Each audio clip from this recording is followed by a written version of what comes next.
Cher Bélier, je suis Victoire et nous sommes sur Fabula Voyance et voici vos prévisions pour ce mois de mai 2021. Alors, que va-t-il se passer dans notre beau ciel du mois de mai 2021 ? Alors, il va y avoir deux grandes étapes. La première étape, c'est que l'astre le plus important du système solaire, ce qui est le Soleil, rentre dans le signe du Taureau, bien sûr, accompagné par Mercure. Vénus viendra un petit peu plus tard. Et bien entendu, le 11 mai, la nouvelle lune rentre également dans le Taureau. Donc, nous allons être sous la domination du Taureau. Le Taureau, qu'est-ce que c'est ? C'est un signe yin, c'est un signe fixe et c'est surtout le premier signe de terre. Donc nous allons être complètement dans la matière et bien entendu Vénus qui va arriver aussi dans le signe du Taureau, donc elle va être complètement exaltée puisqu'elle est à sa place et donc du coup tout ce qui est de l'ordre du bien-être, tout ce qui va être dans les cosmétiques, tout ce qui sera dans la matière, c'est-à-dire le financier, les banques, notre système financier, tout ça va être un petit peu remis en question. Et pour qui ? Et par qui surtout ?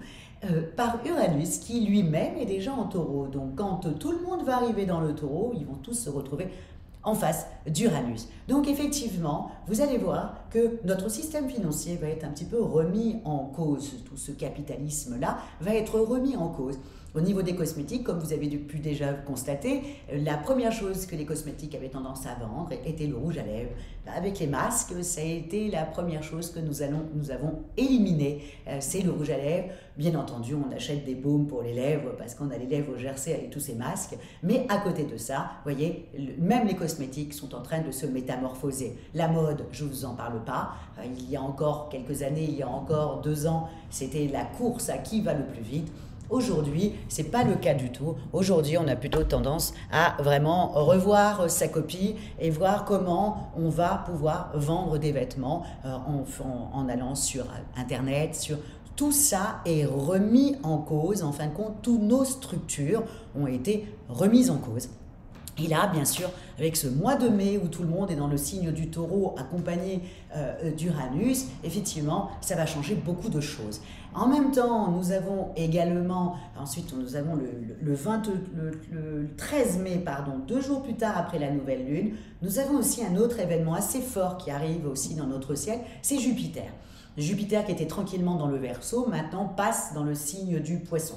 Donc là, à partir du 13 mai, Jupiter rentre dans le signe du Poisson et évidemment, il apporte avec tout ça un côté un peu pause, un peu de tranquillité, voyez. Mais à côté de ça, vous voyez, toute cette période-là, jusqu'à à peu près le 20 mai, on va remettre en cause notre structure, remettre en cause notre travail, remettre en cause comment on gagne notre vie, comment remettre en cause notre confort, peut-être changer un peu ce qu'il y a dans la maison, ça peut être aussi quelque chose de très simple, comme quelque chose de beaucoup plus compliqué, c'est-à-dire changer de région. Donc, vous voyez, on va remettre en cause notre structure. Mais à partir du 20 mai, là, il va falloir faire très attention parce qu'il y a une autre phase qui arrive. Là, vous avez, donc Neptune est toujours en Poisson, vous connaissez Neptune en Poisson, c'est le gros flou, c'est sympathique en amour, il y a un certain romantisme, certes, mais à côté de ça, c'est quand même un énorme flou. Donc, nous avons, on a eu déjà Pluton qui avait rétrogradé, on se retrouve avec le 23 mai, c'est Saturne, je vous avais dit, Pluton lance la machine des rétrogradations. Là, le 23 mai, c'est Saturne qui va rétrograder. Bien entendu, les autres vont suivre. Et bien sûr, à partir du 26 mai, nous avons la pleine lune qui arrive en Sagittaire et qui crée une éclipse totale. Mais vraiment une éclipse lunaire, mais totale, le 26 mai. Donc, et en même temps, comme la pleine lune sera en Sagittaire, contre, bien entendu, le soleil qui va rentrer, lui, à cette période-là, dans le signe du Gémeaux, fin du mois. Donc, vous voyez, tout ça, ça va être en carré, et tout ça va nous donner un flou énorme, puisque vous avez la Lune en Sagittaire, mais vous avez le soleil en Gémeaux, donc là, il est contre, il est en opposition. Vous avez le carré de Neptune et bien entendu aussi la pleine lune qui sera en Sagittaire, donc carré à Neptune en Poisson. tout ça donne un très gros flou. Alors, je vous donne vraiment un très grand conseil. On va être dans cette fin de mois, du mois de mai, dans le flou. Alors, ne restez pas dedans. Pourquoi je vous dis ça? Parce que justement, toutes les idées que vous avez eues, toutes les choses que vous vouliez mettre en place, même votre structure de votre structure professionnelle, votre structure amoureuse, que vous aviez voulu modifier et changer. Faites très attention parce qu'avec la fin du mois de mai, avec tout ce flou comme ça, on aura tendance vraiment à laisser tomber. Et je vous le dis, justement, c'est là où il faudra mettre un gros coup de collier pour que justement vos projets et vos envies se mettent en place. Parce que non, avec ce flou, vous allez tous laisser tomber. Et c'est une très, très mauvaise idée. Donc, ok, hein, ça c'est l'astrologie, c'est bien, c'est une longueur d'avance sur les événements de notre vie, puis ça nous permet un peu de rectifier le tir. Donc on est tout feu, tout flamme, tout le mois de mai, hein, sous la domination de Taureau. Le Taureau est un signe fiable, donc on veut changer notre structure à cause de Uranus en Taureau, mais à côté de ça, et c'est pour un mieux pour plus tard. Et à côté de ça, ce flou que nous allons avoir en fin de mois qui va vous donner l'envie plutôt de partir en vacances, je vous le dis tout de suite, ne faites surtout pas ça et continuez à vous battre pour vos projets et vous verrez que ça fera totalement la différence ensuite. Alors, pour vous, amis Bélier, comment ça se transforme? Eh bien, alors on y va, on commence déjà avec toutes vos relations, hein. Donc là, les relations, vous avez Vénus et Jupiter. Alors j'ai tout noté, hein, je lis bien parce que j'ai tout noté. Vous avez Vénus et Jupiter qui vous invitent vraiment entre le 7 et le 11. Hein, Vénus en Taureau, Jupiter en Poisson. Hein, donc deux signes comme ça, romantiques et doués pour l'amour. Hein, vous invitent vraiment à l'hédonisme, qui est vraiment en plus un mot que les taureaux peuvent vraiment employer. Pour les célibataires, si vous êtes prêt à vivre une aventure sans lendemain, c'est juste parfait pour vous. Donc ça, c'est pour les béliers. En duo, bien entendu, si vous êtes en couple, vous vous amusez comme au premier jour. En revanche, à partir du 20, Saturne, je vous ai dit, hein, à partir du 20, le 23, Saturne rétrograde, Saturne veut absolument de la stabilité dans votre couple, donc on finit l'hédonisme et l'hédonisme, on va y arriver aujourd'hui, hein, c'est difficile.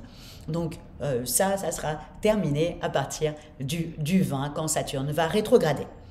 Ensuite, les activités. Bon, bien sûr, Mars vous donne des sueurs froides et tout vous semble plus pénible. Bien entendu, Mars est dans le signe du Cancer. C'est pas du tout pour vous, amis Bélier. Donc c'est vrai que vous allez avoir vous allez être un peu fatigué et puis surtout un peu stressé. C'est vraiment ça. Heureusement, Saturne toujours continue de vous soutenir.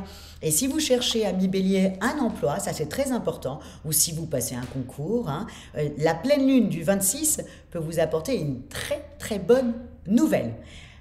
Chassez tout état d'esprit pessimiste. Ce n'est pas vous, amis Bélier, d'être pessimiste. Donc ça, ce n'est pas pour vous. On laisse ça à d'autres personnes.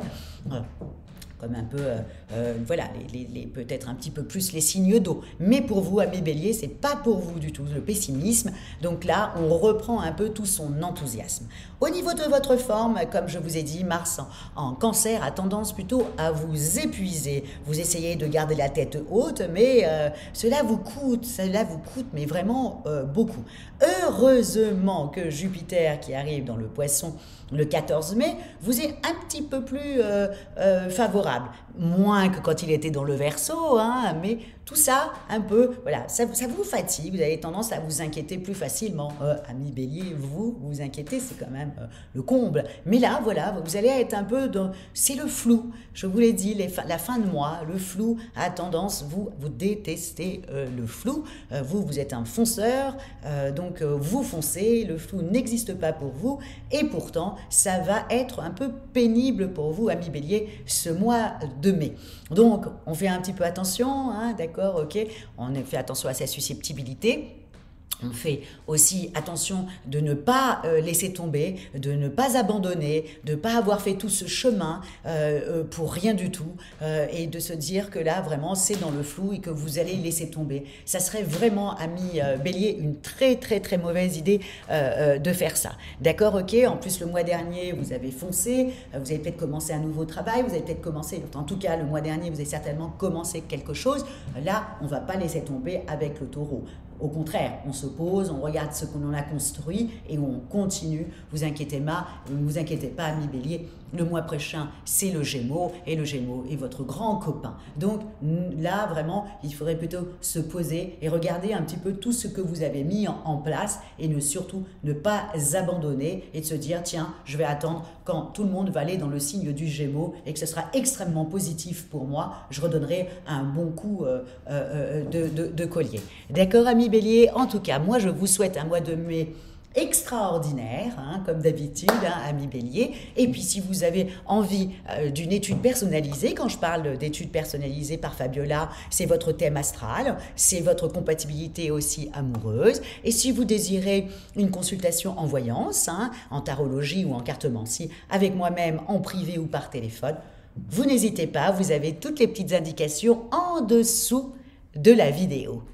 Likez, partagez et encore une fois likez. Je vous remercie énormément, ami Bélier, pour votre fidélité à Fabiola Voyance. Je vous dis ciao, au revoir.